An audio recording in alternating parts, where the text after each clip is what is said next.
Hi, everyone. I'm Haley Sweetland Edwards, and I'm pleased to be joined by Poo, Executive Director of the National Domestic Workers Alliance, and Mónica Ramírez, Founder and President of the Justice for Migrant Women. Thank you both for being here with us today. Thanks for having us. It's so great to have you here. And I just want to jump right into it. In April, you wrote in Time that the care workforce, made up of professions like teachers and nurses and hotel and domestic workers, is in deep crisis. Can you just take a minute and explain to our viewers what that crisis looks like? Absolutely. There's kind of two dimensions of it. One is that the workers that we count on, for example, home care workers to take care of our aging loved ones, they, before the crisis, worked very long and unpredictable hours without access to a safety net or paid time off or sick days or health care, and very little in terms of wages. And so there wasn't a lot of money to stock up on groceries or supplies. And so when the financial impact of the crisis started to take hold, very early on, we were hearing that people were losing clients, losing income, and faced with an impossible choice around how they were going to feed their families and keep their loved ones safe. And so we had meetings where workers would gather and they would show us, literally, there would be 1 cent left in their bank account, or talking about the next week, they weren't sure how they were going to afford to buy milk for their children. At the same time, we had home care workers who were continuing to work through the crisis because in many cases, they are the only lifeline to the people that they care for. And some of the people they care for are some of the most vulnerable to the virus itself. Older people, people with chronic illnesses, people with disabilities, and we need them to continue to work, but they didn't have protective equipment, they didn't have access to testing or care, and so it was also another set of impossible choices around knowing that you are an essential part of the workforce that will get us through this crisis, but not having any of the resources to keep yourself and the loved ones, your own loved ones and the people that you care for, safe. So it's just been a really devastating and challenging time for our workforce. Is there someone in particular you're thinking of whose story you can sort of briefly explain to us who illustrates this crisis for you? Sure. I mean, the first person who comes to mind is Maggie, who is a caregiver in Chicago, and she had multiple clients, and most of those clients canceled and laid her off. But she has one who she continues to support through the crisis, a 94-year-old older person. But she also has a 12-year-old son who's home from school because schools are closed. And so she needs to figure out how she continues to bring food and medication and support the older woman that she cares for. And she has to bring her son to work with her. And she has to figure out how she's going to get to work, minimizing all of their exposure to the virus, and at the same time barely earns enough to make ends meet and has started to accumulate thousands of dollars in debt just to pay for food. So that's the kind of reality. And when we think even about something as simple as transportation to get to work, we're hearing stories of domestic workers who are taking the bus 3, 4, 5 hours just to get to one client, right? It's just such a challenging environment for the workers who we know are essential right now. Right, absolutely. Mónica, so many of these women that iGen is talking about are women of color. Many of them are immigrants. And at Justice for Migrant Women, much of the work you do in advocacy is in behalf of these communities in particular. What do you want to see on a policy level, on a social level, that really begins to address and will have an impact on some of the workers that iGen is talking about? Yeah, thanks, Haley. And thank you, iGen, for everything, as always. So much of what iGen has explained about what's being experienced by domestic workers and caregivers is the experience that many low-paid women workers are experiencing, including other immigrant women workers. And, for us, at Justice for Migrant Women, along with National Domestic Workers Alliance and other organizations, our fight has been a fight for recognition under the basic labor and employment laws of our country for many, many years and before this crisis started. And so, we continue to push to ensure that our communities are not left behind, that as the relief bills have been discussed and passed, that our communities be contemplated and covered. It's not enough to say that the workforces that immigrant women and women of color are working in, which are the most important workforces that we've seen, continuing to labor despite the virus, do so without any protections. And unfortunately, our political leaders have not stepped up in the way that they need to ensure that these workers are being cared for and covered as these bills have been passed. And at a societal level, we've heard over and over again from people about domestic workers, caregivers, farm workers, grocery store clerks, and the list goes on, healthcare workers being heroes. But the question that we have is that when this moment passes, will these workers continue to be viewed as heroes? And what will our country, everyday people, and political leaders do to actually show that they value the work and the lives of these workers enough to actually make the changes that are required at a political level and at a policy level? Absolutely. I mean, as you point to put just a finer point on that, there's this disconnect between this narrative about heroes and what our society is actually doing to support these people, many of whom are women and immigrants. What happens to the women, many farm workers and low-wage workers who are not receiving, stimulus checks? Maybe they're not citizens, maybe they're not documented. What does their life look like right now without the support, any support really from the federal government? People are relying on community and each other, and it's frankly not enough. No matter how, the National Domestic Workers Alliance has launched an emergency relief fund called the Coronavirus Care Fund to provide $400 in emergency assistance to caregivers and domestic workers in need right now. And it's a wonderful thing. In fact, we've had more than 105,000 caring individuals contribute to this fund, and it's incredibly inspiring. And yet it can never replace what the government must do to provide a strong safety net for all of us. I think what this crisis has really revealed is just how unsafe our safety net is. And if it's also revealed how many workers that we've kind of taken for granted and made invisible in our economy, how many of them are actually essential. We have a moment to actually take a step back and say, how do we value all these workers? How can we protect them? And how do we make sure that our safety net actually keeps us safe? And I think that it is about all of the caring individuals that we know are out there in this country coming together and saying, we need action on the part of our elected leaders to make us all safe. Mm-hmm. Yeah, I agree with that. Most of the work that we have been doing over the last couple of months has been focused specifically on the farm worker community.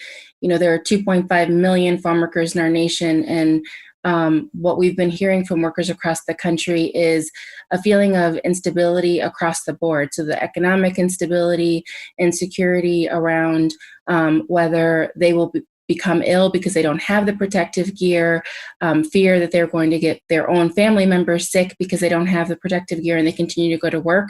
And then also we've heard a lot of people talking to us about the stress and the trauma of living through this moment without having the security that they need.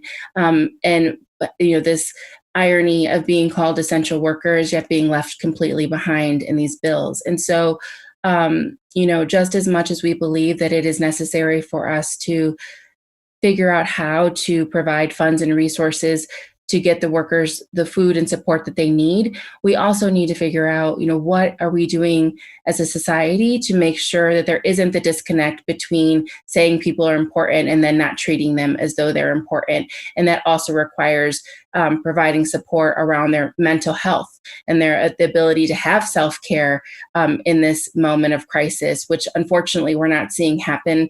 And so we're hopeful that as we think as a society about what it looks like going forward, that we're not just thinking about how to meet people's basic needs with food and shelter, but how are we also helping to support their emotional and spiritual needs beyond this moment. Before we telescope out to sort of the problems in the larger society, Monica, can you tell us a little bit about hashtag masks for farm workers and the Farm Workers COVID-19 Pandemic Fund? Yeah, so the Masks for Farm Workers project was a project that was the vision of fashion designer Mario Della Torre. He really wanted to make sure that farm workers had masks, as they continue to go to work. He was actually making masks for a children's hospital at the time when he decided to create the project. And he approached Hispanic Heritage Foundation, one of our partners, and told them the idea. They then contacted us at Justice for Migrant Women, and we brought in the National Center for Farm Worker Health. And the project aims to provide farm workers across the nation with masks so that they have PPE, which they're not currently being provided by most employers. But the other thing that happened as we were building the project is that we found out that of the 174 migrant health clinics across our nation, half of them are facing site closures because they don't have enough PPE and they don't have enough money to stay open. So essentially, farm workers are being put out on the front line to continue to do the work at great risk of getting harm, and their healthcare providers might not be there to help them when they get sick. So the project's been expanded to provide masks to farm workers and rural healthcare providers, and we've been able to provide thousands of masks at this point to clinics and to farm workers around the country. And thanks to the generous support of a number of different entities that make masks, we're going to be able to multiply the number of masks in the month of June, which is our peak agricultural season across our nation. So we expect to be able to deliver up to 500,000 masks in June. Which is really critical because between June and August, that's when most farm workers will be on the move and living in labor camps. The Farm Worker Pandemic Relief Fund that we created is specifically to meet the basic needs of farm workers. So farm workers were reporting that they did not have enough food to eat, at first because of hoarding, and then later because they didn't have enough money to buy the food, and they often were working when the food banks were open, so they were not able to get food from the food banks. So the fund provides resources to organizations that are farm worker serving organizations that help meet emergency needs of farm worker community members across the country. And it also is providing for emergency cash assistance, diapers, formula, and other things that farm workers need in this moment. And so we've given out about $1 million from the fund over the summer months, which we believe will be the peak crisis for the farm worker community as more people are living in labor camps. We'll do another round of funding. And then in the fall, which will be the recovery phase, we intend to do a third round of funding to organizations in the US and in Puerto Rico. Great. And Jen, pivoting back to you, both you and Monica have already alluded to addressing these immediate problems, getting masks and supporting these families during this time of immediate economic crisis. But both of you have alluded to the fact that this is a larger systemic societal problem. Many of these workers that you are advocating on behalf of were teetering on the edge of insecurity before this hit. Jen, what would you say that these relief efforts need to do to sort of change the long-term structural problems, not just the immediate symptoms?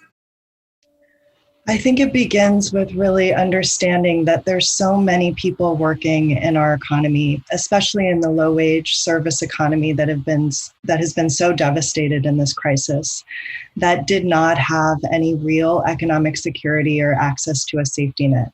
And so I think it begins with initiatives like the Essential Workers Bill of Rights that Senator Warren and Representative Khanna have championed to really provide protective equipment, access to testing and care, child-independent care for essential workers, rights for essential workers who demand PPE so that they don't get fired for demanding and asserting their rights. There's a whole suite of basic protections that we can begin providing essential workers, but ultimately we should provide every worker in this economy. I mean, I think if we're now awakening to just how many workers are essential, it should beg the question, is every worker valuable and deserving of access to a safety net in this moment? So I do think the opportunity here is one of generations to actually establish a safety net for the 21st century that secures the American workforce, puts us on a path to recovery, and also puts us on a path to a kind of economy that allows for every worker to have dignity and to have protection. And so essential workers' rights to begin, but really, how do we create the safety net for the future that secures work in this country? And that will keep us resilient, I think, for the long term. Mm-hmm. Is there a silver lining there, maybe, that this crisis has put a very sharp focus on all of the work that so many of these people do? I mean, we have selected some to be labeled essential, where they can continue to go to work. But I think that in the last couple months, people have thought, thank goodness there are people out there in the fields. Thank goodness there are people in the meatpacking plants, or else, the life would not be able to go on as we have known it.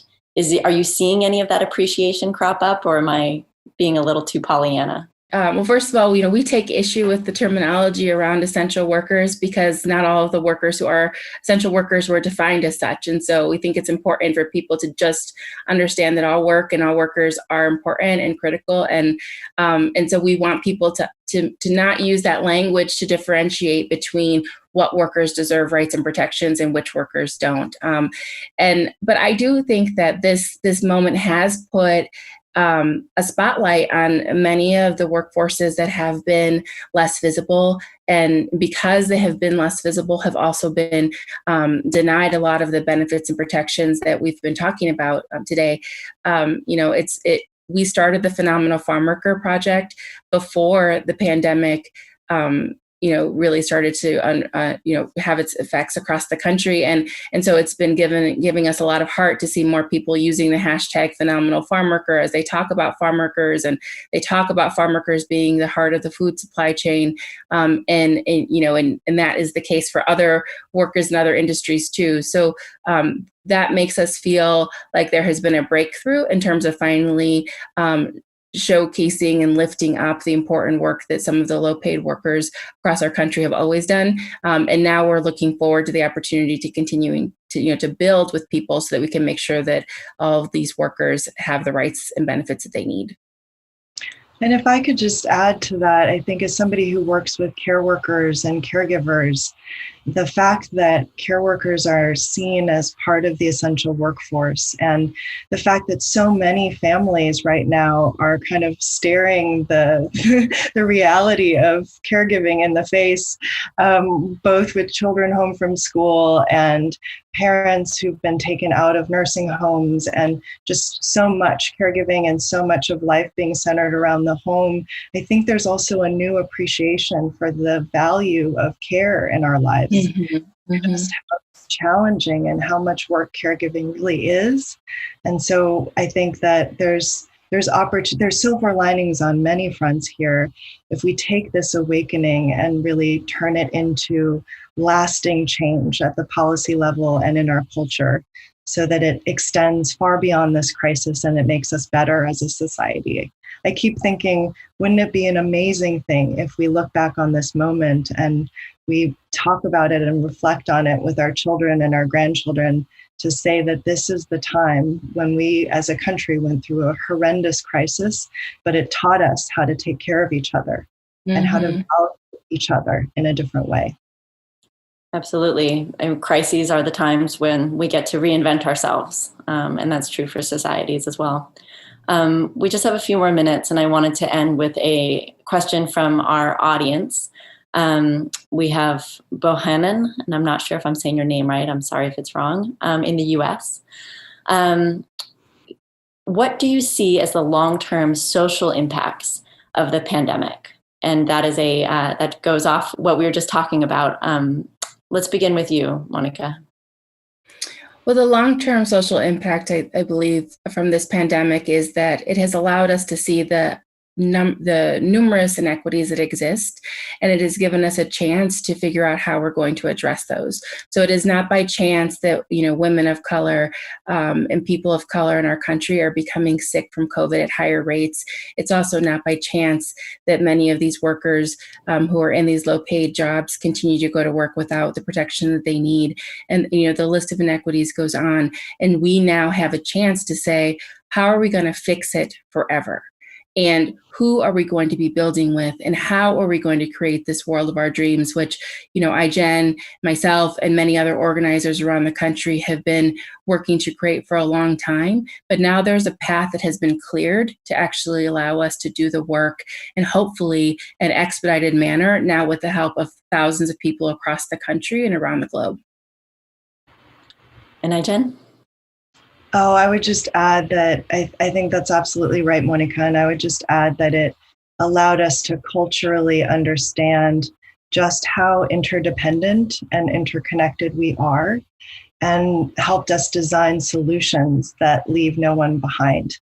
Whether it's a safety net for workers or a caregiving system that helps us really take care of our families, that this is kind of a new approach to our systems and our culture that leave no one behind and keep us all safe together. All right, so for our very last minute here, just very quickly, maybe in the extent of a tweet, if each of you can tell our viewers what they can do to help, what the average person sitting in their home during this time of crisis, what they can do to help the workers that we've been discussing for the last 20 minutes. iGen, let's begin with you. I would say that now is a critical time to call your member of Congress and even tweet at them, because they're definitely watching their Twitter feeds, that you support essential workers and an inclusive relief and recovery program that leaves no one behind. Beautiful. Mónica?